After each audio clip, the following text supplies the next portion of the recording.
이 아이는 되도록 장인생을 결박하지 않았다. 평범한 여행자로 보여 남들의 주목을 끌지 않기 위해서였다. 대신 밤에 잘 때에는 사지를 밧줄로 꽁꽁 묶고 또 묶었다. 자는 동안 도망치지 못하도록 하기 위해서이기도 했지만 어설프게 묶었다가는 그녀의 정조가 위험했기 때문이었다. 밤에 객점에 묵을 때 도망칠 것에 대비해 한 방을 쓸 수밖에 없었는데 이놈의 생마도사는 밤만 되면 그녀를 덮치려고 들었다. 분명 확실히 묶어두었는데 자다 이상에서 일어나 보면 자기에 올라타 있는 장인생을 보며 이 아이는 치를 떨었다. 이 녀석은 머릿속에 음식밖에 없는 건가? 이대로 잡혀가면 죽을 것이 뻔한데 도망칠 생각은 없고 그녀를 덮칠 기회만 호시탐탐 노리니 생마도 이런 생마는 없었다. 제정신인 사람이라면 일단 자기 목숨부터 안전해진 다음에야 여자 생각도 할 것이 아닌가. 그래도 다행히 여행에는 지장이 없어 이제 반나절이면 청경에 도착하게 되었다. 어서 빨리 속 시원하게 이 생마를 넘기고 싶었지만 수도인 청경은 날이 저물면 성문을 닫아 일반인은 들어갈 수 없다. 별 수 없이 청경을 지척에 두고 중간 마을에서 하루를 쉬어야 했다. 휴, 이제 곧이군. 이 아이는 객점에 들어와 음식을 시키고 한숨을 내쉬었다. 그런데 장인상은 탁자 위에 통에 담겨있는 젓가락들을 꺼내 흔들다가 전진이 묘한 표정을 지으며 말했다. 이소죠? 안심하긴 아직 이르오. 무슨 소리지? 불상사가 일어나에 배가 나왔어. 이 아이도 안심할 생각은 없었다. 이제 하루면 자기 목숨이 위험해지니 장인생이 오늘이야말로 분명 도망치려 할 것이라 생각하고 있었기 때문이다. 그런데 사고가 일어나길 원해야 하는 장인생 본인이 사건이 일어난다고 주심하라 하니 뭔가 이상했다. 무슨 사건이 일어난다는 거지? 물어본다고 손해날 것 없다고 판단한 이 아인이 물었다. 장인생이 대답하려는데 갑자기 밖이 시끄러워지기 시작했다. 응? 이 아이는 의아해하며 창밖을 내다보았다. 말을 타고 무장한 100여 명 기마병들이 마을로 들어오고 있었다. 이런 곳에 군이? 수도가 지척이니 군대를 보는 것도 이상한 일이라고 할 수는 없었지만 특이하게 병사들 중에 젊은 도사가 하나 끼어 있었다. 그 도사는 마을로 들어오자마자 청동으로 된 거울을 꺼내 들여다보고는 군을 이끄는 장수에게 말했다. 틀림없다. 이 마을 안에 있다. 고개를 끄덕인 장수는 기가 막힌 명령을 부하들에게 내렸다. 이 마을에 살아있는 것은 개, 돼지 하나 남기지 말고 모조리 죽여라!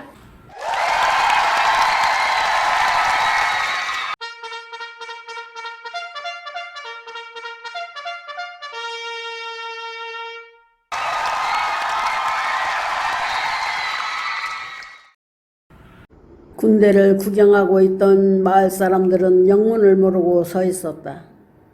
장수의 명령이 제대로 실감이 나지 않았기 때문이다. 그러나 병사들은 참말로 창을 들고 닥치는 대로 사람들을 찔러 죽이기 시작했다.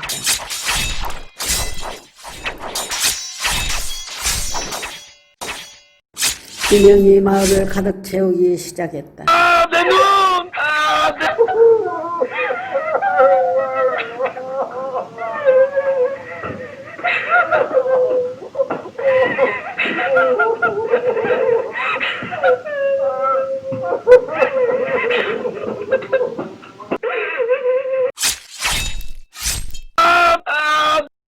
놀란 야인이 벌떡 일어났다. 이게 뭐야? 장인생도 일어나 그녀의 손을 잡아 끌었다. 도망칩시다. 객점에도 병사들이 들이닥쳤다. 점원과 손님들도 순식간에 죽어갔다. 다행히 장인생들은 재빠르게 뒷문으로 빠져나간 덕분에 무사했다. 이봐, 이게 어떻게 된 거야? 민가의 헛간에 숨어 일단 이 길을 모면한 이하인이 물었다. 장인생은 담담한 목소리로 짐작한 바를 설명했다. 아마 날 죽이기 위해 온 자들일 거요. 뭐?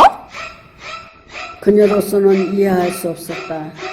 단 한 사람을 죽이기 위해 마을 하나를 모조리 몰살시킨단 말인가.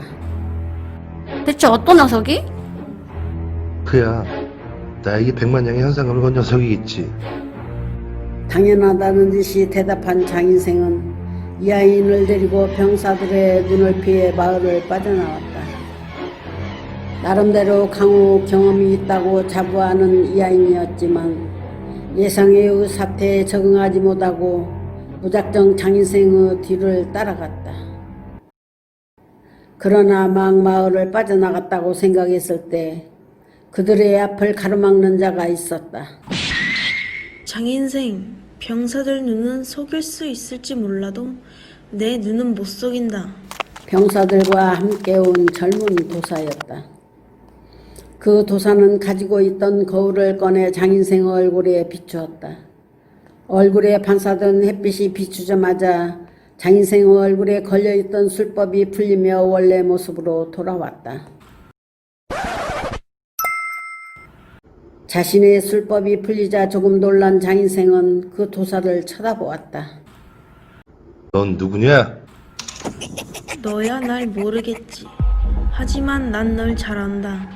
나는 유광선인 너의 목숨을 거두러 왔다. 장인생은 피식 웃으며 말했다. 꼴의 손님이라니.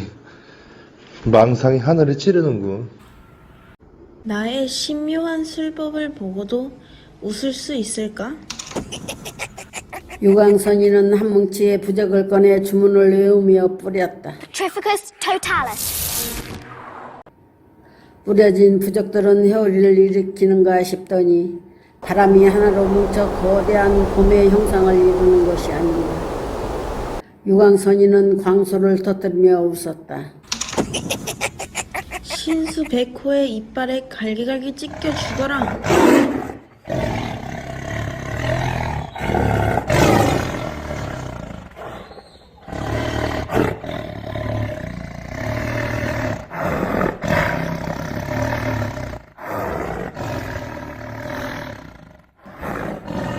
거대한 호랑이의 모습이 다가오는 것을 보고 이아이는 몸을 떨었다.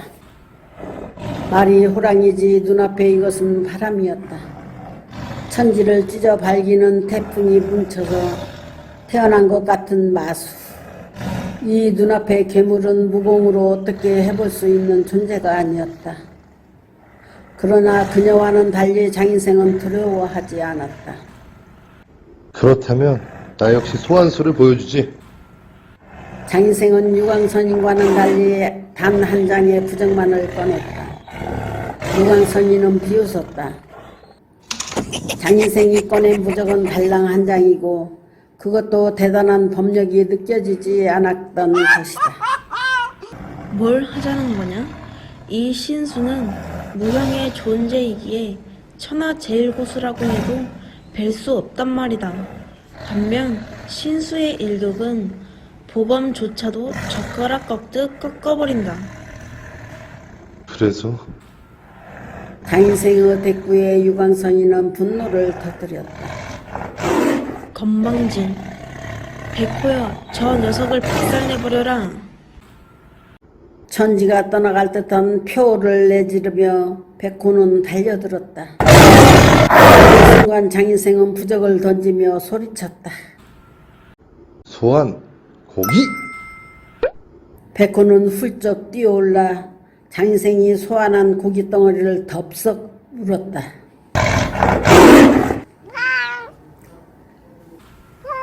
이게 뭐냐? 기가 막혀있는 유광선인을 보며 장인생은 손가락을 까딱거렸다. 이런 것을 두고 술법의 효율이라는 것이야. 이 자식, 이걸로 끝이라고 생각하지 마라. 나에게는 아직 3대 신수가 남아있다. 주작.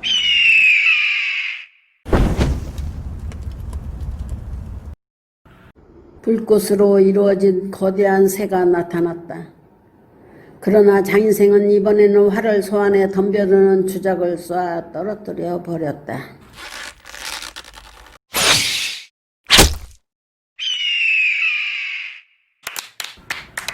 나이스 샷.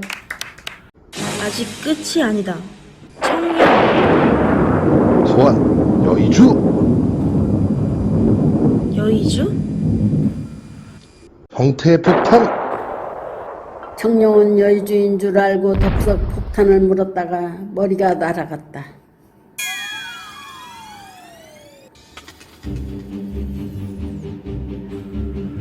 현무. 땅이여 솟아올라라. 발밑 아래의 땅이 솟아올라 뒤집어진 현무는 일어나지 못하고 바둥거렸다. 끝이었다. 유광선이는 자신이 자랑하는 신수들이 상대의 간단한 술법에 당하는 것을 보고 할 말을 잃었다. 어떡해. 도술이란 재주보다 깊이가 중요한 법. 잔재주만 익힌 너의 패배다. 장인생은 말하며 바닥에 떨어진 돌멩이를 주워들었다. 너에게 진짜 술법이란 어떻게 쓰는 건지 보여주지. 그리고는 들고 있던 돌멩이를 하늘로 높이 던져 올렸다. 유광선이는 긴장하며 하늘로 날아오른 돌멩이가 어떻게 변할까 주시했다. 그러나 그때 장인생은 몰래 주워 놓은 또 하나의 돌멩이를 던졌다. 이로 던진 돌멩이에게 온통 신경이 쏠려 있던 유광선이는 두 번째 돌멩이의 이마를 정통으로도 맞고 기절해버렸다. 이렇게 돌멩이 두 개면 이길 수 있는데 뭐하러 귀찮게 구력을 초문을 외우냐니 멍청아. 장인생은 이미 듣지 못할 유광선인에게 말하며 그의 옷을 벗겨 자신이 입었다. 일이 끝나고 뒤를 돌아보니 병사들이 이쪽으로 몰려오고 있었다. 놀란 이 아이니 도망치자고 했지만 장인생은 여유있게 붓과 먹을 꺼냈다.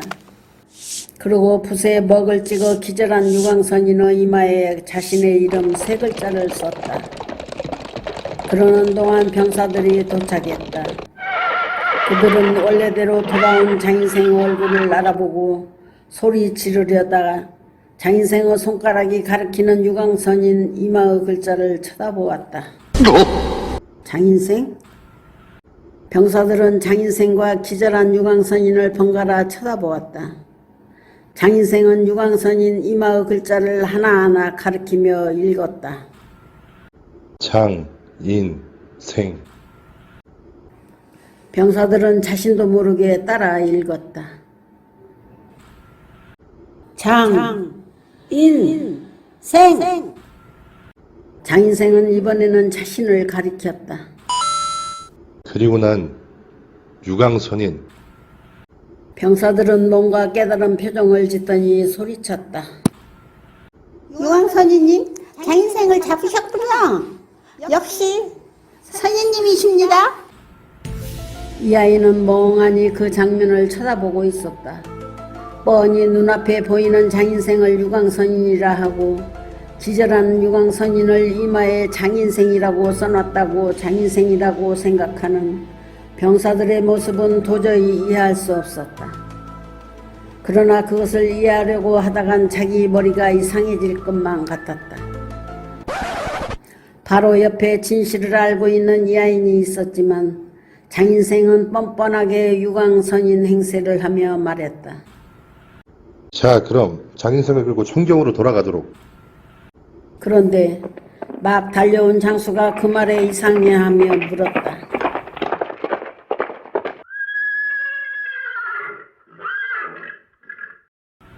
선인님의 스승님께서는 장인생을 보자마자 죽이라고 하지 않으셨습니까? 아니, 처음에는 그랬지만 생각을 바꿔 죽이지 말고 끌고 오라고 하셨어. 태연하게 대꾸하며 장인생은 생각했다. 이 자칭 선인이란 녀석의 스승이 나의 이름을 알고 죽이려고 하는 흑막인 모양이구만. 장인생은 머리를 굴렸다. 이대로 함께 가서 흑막을 만나고 싶지만 그 스승이라는 녀석이라면 내 술법을 알아차릴 가능성이 높다. 역시 처음 계획했던 대로 하는 것이 좋겠어. 결론을 내린 그는 장수에게 말했다. 나는 스승님이 내린 다른 중요한 볼일이 있기 때문에 너희들 먼저 장인생을 끌고 청경으로 가도록 해라. 아, 그리고 이제 현상금은 취소하도록. 현상금을 노리고 장인생을 빼앗으려 드는 정신 나간 놈이 있을지도 모르니. 예, 알겠습니다. 장수는 유광선인을 포박해 가려다가 이하인에게 시선을 돌렸다. 병사들은 가버렸다.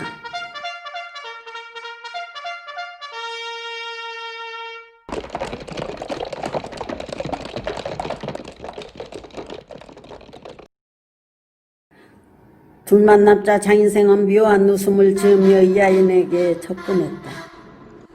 자, 그럼 다시 둘이서 청경을 향해 가볼까요? 당신이나 가시지. 이하인은 쏘아주며 몸을 돌렸다. 현상금이 사라졌으니 너와 더 이상 볼 일은 없다. 마을 사람들은 서슴없이 사륙하는 군대와 상상을 초월한 술법을 펼치는 도사.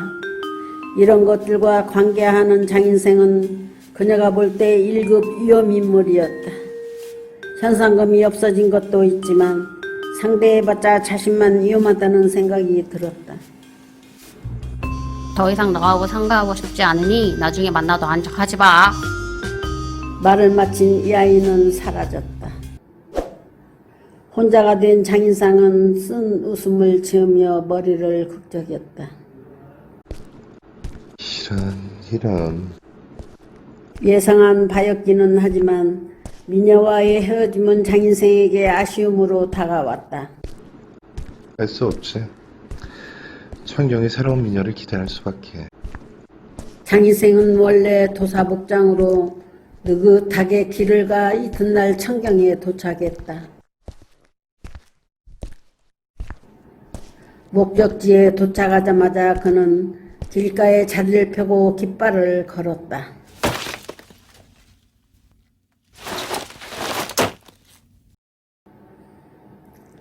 사주팔자, 궁합, 액담, 해몽, 풍수, 복권 당첨번호, 점지, 깃발에 써진 내용이었다.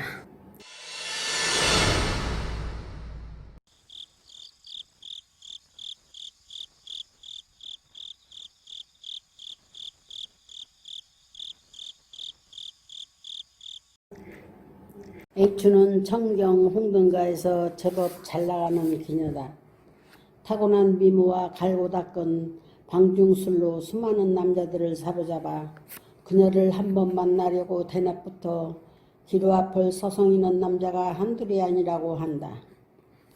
그러나 세월 앞에는 무엇도 어쩔 수 없는 법이던가.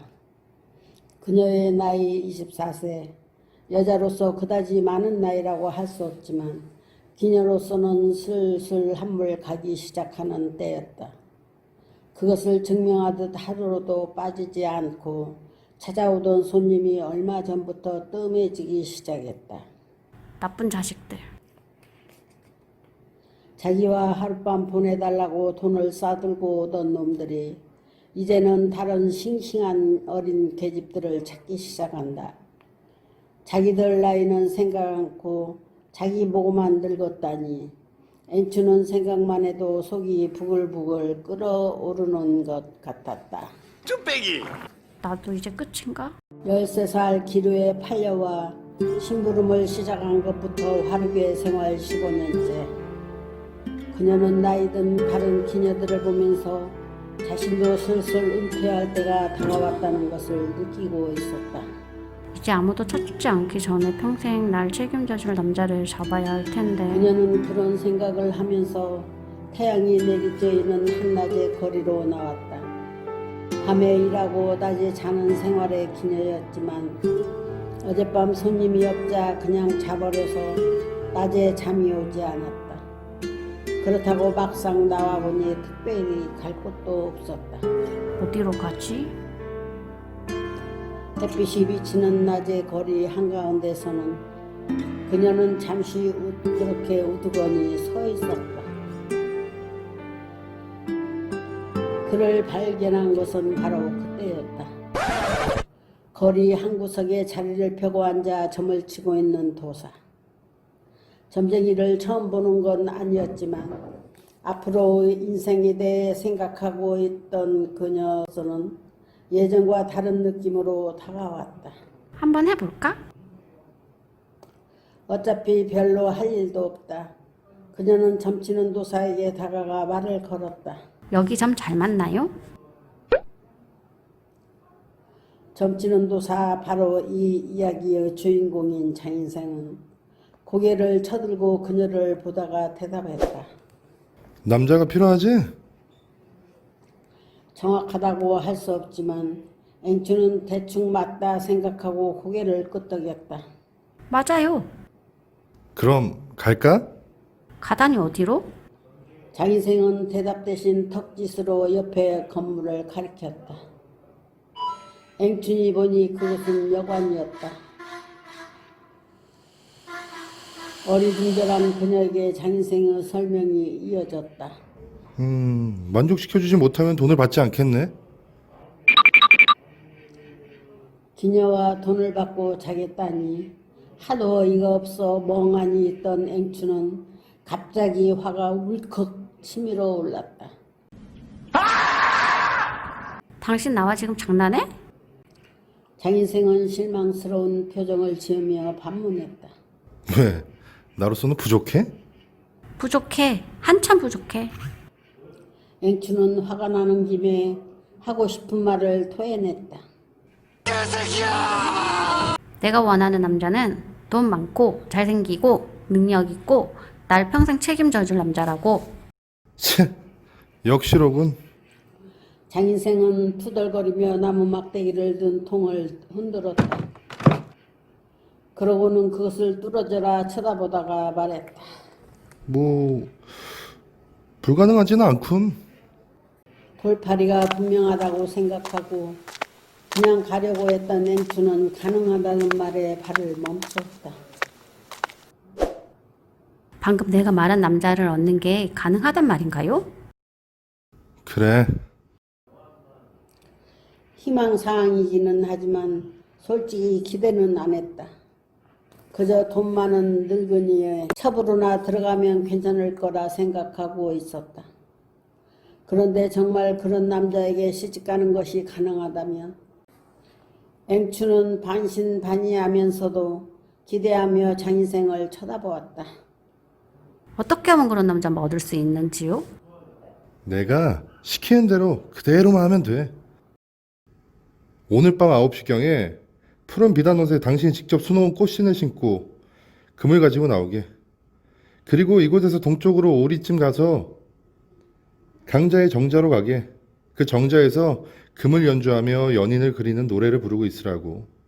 그럼 어떤 남자가 당신에게 말을 걸 거야? 잘생기고 돈 많은 능력 있는 남자가. 앵추는 좋아하며 물었다. 그 남자가 내 운명의 남자인가요? 운명이 될지 안 될지는 당신 하기에 달려있지. 그 남자는 당신의 이름이나 사는 곳 같은 이것저것을 물을 거야. 하지만 물어보는 것에 아무것도 대답해주지 말고 그냥 같이 놀기만 해. 그러다가 12시 경각이 되면 돌아가야 된다고 하고 즉시 일어나 도망쳐. 남자가 붙잡겠지만 뿌리치고 그냥 달려. 여기서 가장 중요한 점, 신고 있던 꽃신을 한 짝 놓고 가야 한다는 거야. 신을 놓고 가라고요? 그래, 잃어버린 신발. 이것이 그 남자와 당신을 연결해줄 다리야. 하지만 일부러 티내서 벗으면 안 되겠지? 자연스럽게 벗겨지는 척 하란 말이야. 자연스럽게. 앵추는 과연 그 도사의 말을 모두 믿어야 할지 의문이었지만 일단 시키는 대로 해보기로 했다. 당신 말대로 해서 성공하면 복채 두둑하게 드릴게요. 복채도 복채지만 그보단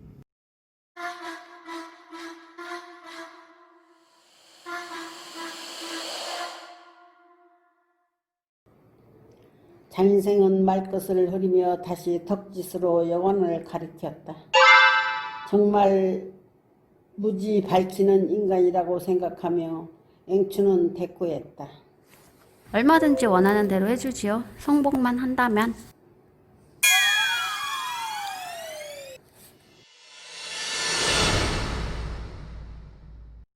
장인생은 희희낙낙하며 일을 성공하고 돌아올 그녀를 기다렸다.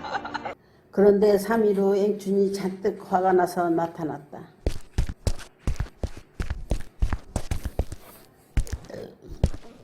당신 말대로 했는데 실패했어요. 장인생은 크게 놀랐다. 실패할 리가 없는데. 남자가 안 나타났나? 나타났어요. 그럼 그 남자가 원하는 남자가 아니었어? 원하는 남자였어요. 부잣집 아들에 잘생기고 예상 이상이더군요. 아니 그럼 뭐가 잘못됐는데? 12시에 도망치는데 그 남자가 안 잡잖아요. 신발도 던져놨는데 다음날 가보니 그냥 그 자리에 버려져 있고 날 찾아오지 않았다고요. 아니 그럴 리가? 장인생은 당황하며 나무 막대기를 흔들었다. 막대기를 들여다보던 그가 뭔가 알아챘는지 목소리가 가라앉았다. 당신 그 남자와 뭐하고 놀았어? 그 질문에 앵추는 흥 하며 반문했다. 젊은 남자가 둘이서 밤에 뭐하고 놀겠어요? 자꾸나. 그래요. 그게 뭐 어쨌다고요? 바보. 그러니까 안 잡지. 응? 앵춘과 장인생은 말없이 서로를 쳐다보았다. 그러다 장인생이 몸을 일으켰다. 어찌됐든 내 저음 맞았으니까 약속한 복채 받으러 가자. 왜? 아직 실패한 이유가 짐작이 안 가? 가요. 잠깐만. 장인생을 쳐다보며 앵춘은 생각했다. 일이 잘못되긴 했지만 이 도사의 점은 확실히 맞는 것 같아. 그렇다면 이대로 아무것도 얻지 못한 채 끝을 낼 수는 없다. 결심한 그녀는 고자세로 나오며 목소리를 높였다. 다시 한번 점을 쳐줘요. 이번에도 맞으면 약속한 복채 주죠. 장인생은 앵춘을 잠시 노려보았다. 그러다 무슨 말을 해도 통하지 않을 것을 알고는 투덜거리며 다시 나무 막대기를 흔들었다. 좋아. 이번에는 아주 간단한 것으로 가르쳐주지. 뭔데요? 지금 당장 이부자리 챙겨가지고 서쪽으로 쭉 가. 숲이 나오고 그 안으로 계속 가면 공터가 나올 거야. 그럼 그 한가운데다가 가져온 이불을 깔고 자. 그리고? 계속 자. 쭉. 남자가 와서 입맞춤 할 때까지 쭉 자. 그 남자가 내 운명의 남자? 그거야 당신 학이 달려있지. 중요한 것은 남자가 와서 입맞추기 전까지 절대로 눈을 떠서는 안 된다는 거야. 남자가 와서 자는 여자 얼굴 보고 바로 입 맞추고 결혼한다는 건 말이 안 되는 것 같은데? 믿기 싫으면 말든가. 알았어요. 할게요. 그녀는 즉시 남자를 기다리기 위해 출발했다. 남겨진 장인생은 무슨 생각인지 평소와 달리 고개를 쳐들고 지나가는 사람 하나하나를 유심히 살폈다. 그러다 한 남자를 발견하고 눈을 빛냈다. 이봐, 자네. 저요? 장인생의 부름에 지나가던 남자가 발을 멈추었다. 자네 여자와 사귀고 싶지만 여자 앞에서 자신이 없어지고 그렇지? 그래서 아직까지 수총각이지. 좋아하는 취향은 이끌어주는 누님 같은 형 맞지? 남자는 놀라며 대답했다. 맞습니다. 그런 자네에게 특별히 무료로 괜찮은 여자를 소개시켜 줄게. 정말요? 그래, 지금 당장 서쪽으로 쭉 가. 숲이 나오고 계속해서 들어가다 보면 웬 공터에 여자가 자고 있을 거야. 그 여자 입에 입맞춤을 하면 그 여자는 자네 거가 되는 거지. 남자는 반신반의하는 표정이었다. 왜 젊은 여자가 숲에서 자고 있겠습니까? 아, 글쎄 가보면 있다니까. 잠만 말고 어서 가보기나 해. 장인생의 호통에 남자는 얼떨결에 달려갔다. 이번에는 되겠지? 장인생은 희희낙낙하며 또다시 돌아올 결과를 기다렸다.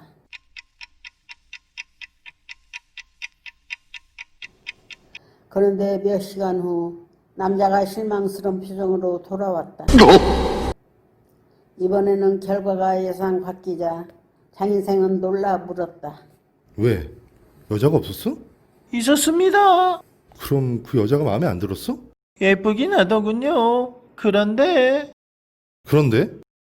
코를 골고 이도 갈고 방귀까지 끼어대니 도저히 입 맞출 마음이 안 생기더군요. 장인생은 길게 한숨을 내쉬었다. 설마 잠버릇이 고약할 줄이야. 왜 그 여자는 자신의 완벽한 미래 예측과 계획을 자꾸 틀어지게 한단 말인가. 이렇게 된 이상 이 방법밖에 없군. 최후의 수단을 쓰는 수밖에.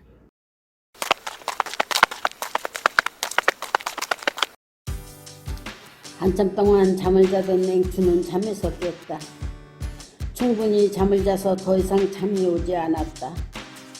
하지만 남자가 와서 입 맞출 때까지 일어나면 안 된다기에 눈을 감고 있었다.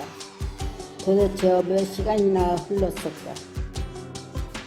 시간은 계속 가는데 눈 감고 누워 있으려니 일이 어떻게 돌아가는지 짐작도 안 가고 답답하기만 했다.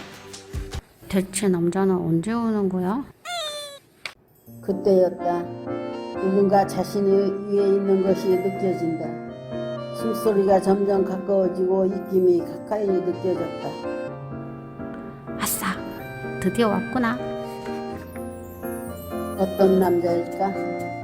기대감을 참지 못하고 앵추는 살짝 눈을 떴다. 그녀 눈앞에는 다름 아닌 장인생이었다. 내가 당신의 운명의 남자요. 죽어버려. 사랑해.